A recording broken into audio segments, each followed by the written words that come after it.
अनुच्छेद 370 के सभी खंड लागू नहीं होंगे सिवाय खंड 1 के नामक। अगस्त 2019 को एक झटके में जम्मू और कश्मीर को मिला अनुच्छेद 370 से विशेष दर्जा खत्म हो गया। मोदी सरकार जानती थी कि इसका विरोध होगा। हुआ भी, नई दिल्ली से श्रीनगर तक।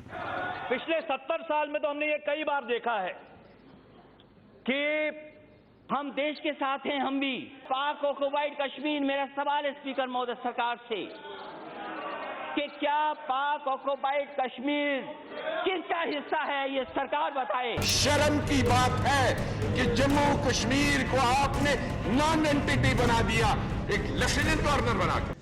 हालात पर काबू पाने के लिए उसी दिन सरकार ने मुकम्मल तैयारी कर रखी थी। उसी दिन पूरे राज्य में कर्फ्यू लगा दिया गया था। टेलीफोन नेटवर्क और इंटरनेट सेवाएं बंद कर दी गई थीं। राज्य के नेताओं को हिरासत में लिया गया या गिरफ्तार किया गया या नजरबंद किया गया।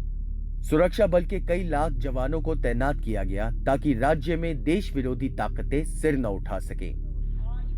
उस वक्त राज्य के 3 पूर्व मुख्यमंत्री फारूक अब्दुल्ला, उमर अब्दुल्ला और महबूबा मुफ्ती अपने ही घरों में नजरबंद कर दिए गए थे।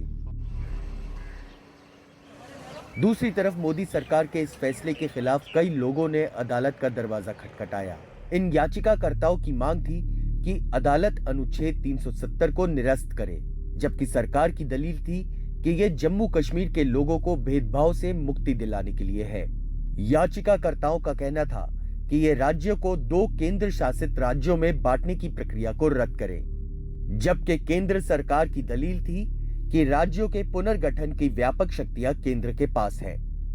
याचिकाकर्ताओं का कहना है कि 370 हटाना उस विलय पत्र का विरोध था जिसके जरिए जम्मू कश्मीर भारत का हिस्सा बना, जबकि सरकार की दलील है कि अनुच्छेद 370 एक अस्थायी प्रावधान था जिसे हटाने में कोई दिक्कत नहीं थी। याचिकाकर्ताओं का यह भी कहना था कि जब राज्य राष्ट्रपति शासन के अधीन था तो यह संशोधन नहीं हो सकता था, जबकि सरकार की दलील थी कि राष्ट्रपति शासन में केंद्र या राज्यपाल की ओर से पारित आदेश राज्य विधानमंडल की ओर से पारित आदेशों के बराबर होता है। हम सबका सौभाग्य है कि हमें सदन में आर्टिकल 370 से मुक्ति पाने का, अलगाववाद, आतंकवाद के खिलाफ लड़ाई लड़ने का एक बड़ा महत्वपूर्ण कदम। जिस तरह सुप्रीम कोर्ट ने अनुच्छेद 370 को हटाए जाने के सरकार के फैसले को पूरी तरह सही ठहराया है, उसके बाद अब सवाल यह है कि बीते 4 सालों में घाटी में क्या-क्या बदला है। 2018 में जम्मू और कश्मीर में 228 आतंकी हमले हुए, जबकि बीते 4 में 41 आतंकी हमले हुए। 2018 में 91 जवान शहीद हुए, जबकि इस साल 15 नवंबर तक 20 जवानों की शहादत हुई। 2018 में 55 लोग आतंक की भेंट चढ़ गए थे, जबकि इस साल 15 नवंबर तक 13 लोगों की मौत हुई है। अनुच्छेद 370 हटाए जाने से पहले तक घाटी में पत्थरबाजी आम बात थी, लेकिन 4 साल में आतंकी पत्थरों का उछलना बंद हो गया। लेकिन अहम सवाल है कि घाटी में चुनाव कब होंगे। सुप्रीम कोर्ट ने इसके लिए भी चुनाव आयोग को निर्देश दे दिए हैं। We direct that steps shall be taken by the Election Commission of India to conduct elections to the Legislative Assembly of Jammu and Kashmir, constituted under Section 14 of the Reorganization Act by 30 September 2024. हालांकि सरकार का दावा है कि उसने बीते 4 सालों में जम्मू और कश्मीर में चुनाव के लिए सार्थक और बेहतर वातावरण तैयार किया है। राज्य में 3 स्तरीय पंचायती राज सिस्टम लागू हुआ है। ब्लॉक डेवलपमेंट काउंसिल का चुनाव पहली बार हुआ।